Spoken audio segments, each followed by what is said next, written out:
प्यारे बच्चों, आप सभी का एक बार पुनः मैं राकेश कोष्टी बायोलॉजी विंग्स चैनल में स्वागत करता हूं। आज का ये चैप्टर रिप्रोडक्टिव हेल्थ से रिलेटेड है। इसमें आज हम पढ़ेंगे इनफर्टिलिटी अर्थात बांझपन या बंध्यता या नपुंसकता क्या है। Causes of infertility in male यानी पुरुषों में नपुंसकता किस प्रकार से उत्पन्न होती या उसके क्या कारण हैं। इसी तरह से causes of infertility in female यानी महिलाओं में इनफर्टिलिटी या बंध्यता के या बांझपन के क्या कारण हो सकते हैं। तो सबसे पहले हम ये देखें कि इनफर्टिलिटी या बांझपन या बंध्यता है क्या। शादी के बाद असुरक्षित यौन संबंध स्थापित करने पर भी संतान प्राप्त ना होना बांझपन या बंध्यता कहलाता है।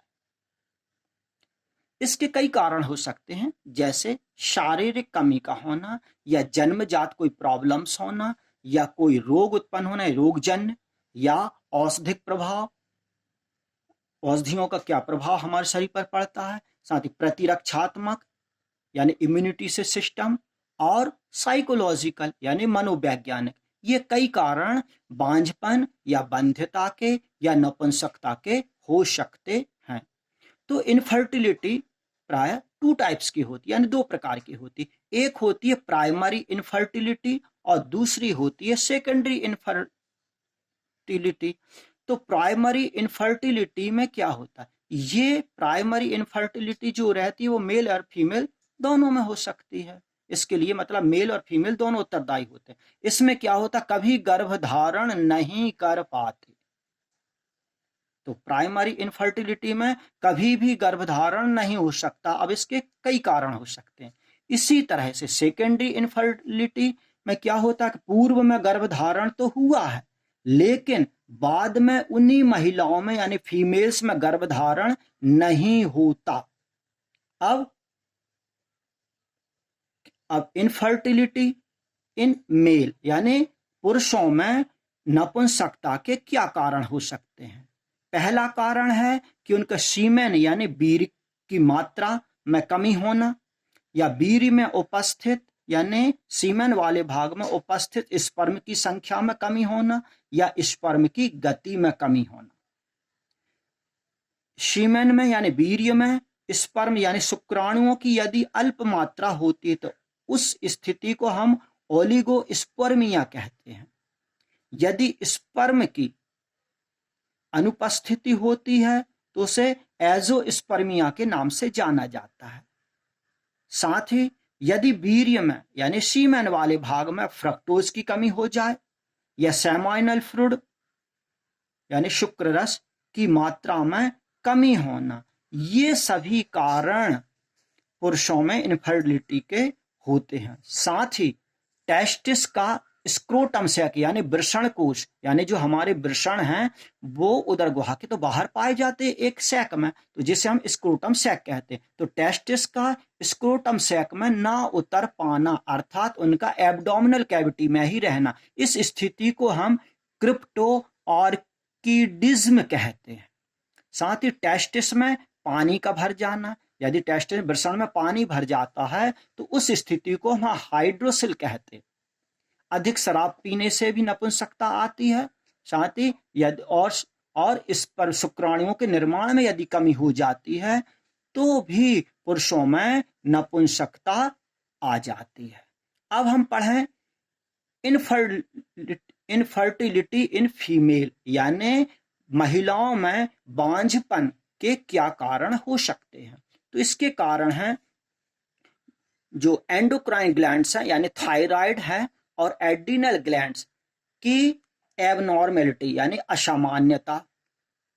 ओवम्स नेक्स्ट है ओवम्स का फॉलिकल्स से मुक्त ना हो पाना। निषेचन नलिका यानी फैलोपियन ट्यूब द्वारा ओवम्स को ले जाने में असमर्थता दर्शाना। यूट्रस यानी गर्भाशय का जन्मजात विकृत होना यानी पैदाइशी गर्भाशय में किसी प्रकार की विकृति होने पर भी फीमेल्स में बांझपन आ सकता है।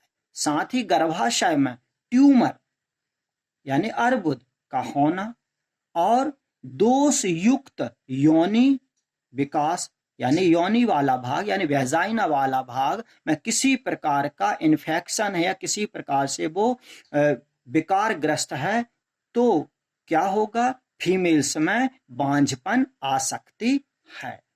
अब हम पढ़ने जा रहे हैं ART यानी असिस्टेड रिप्रोडक्टिव टेक्नोलॉजी यानी सहायक प्रजनन तकनीकें।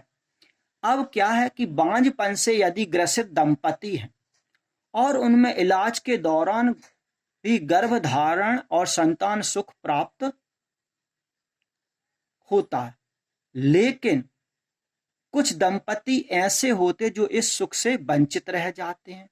ऐसी स्थिति में दंपति के लिए सहायक प्रजनन तकनीकियां कारगर साबित होती हैं। इनको अपनाने से प्रजनन में असक्षम यानी असमर्थ या बांझपन से ग्रसित दंपति को भी गर्भधारण में सहायता मिलती है। इसमें ओवरी से, ओवरी क्या, फीमेल का रिप्रोडक्टिव ऑर्गन है, यानी इसमें ओवरी से ओवम्स का और टेस्टिस, टेस्टिस क्या, मेल रिप्रोडक्टिव ऑर्गन, टेस्टिस यानी वृषण, तो वृषण से स्पर्म और ओवरी से ओवम्स निकालकर उनमें कृत्रिम वीर्य सेचन यानी आर्टिफिशियल इंसेमिनेशन और भ्रूण विकास में सहायक होते हैं। तो ये है सहायक प्रजनन तकनीकें।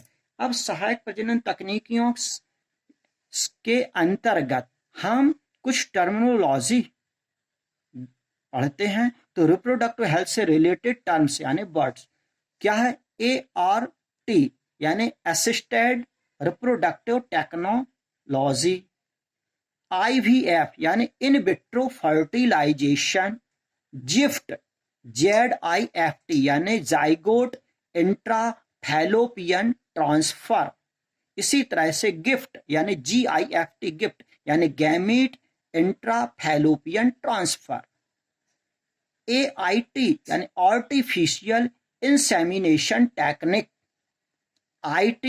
IT का फुल फॉर्म है कि इंट्रा यूटेराइन इंसेमिनेशन, इसी तरह से ICST यानी इंट्रासाइटोप्लाज्मिक स्पर्म इंजेक्शन, IUCD यानी intra uterine contraceptive device, MTP यानी मेडिकल टर्मिनेशन ऑफ प्रेगनेंसी। आज के इस वीडियो में इतना ही। मैं राकेश कोष्टी सभी से निवेदन करूंगा कि चैनल को लाइक, शेयर और सब्सक्राइब अवश्य करें। Thank you.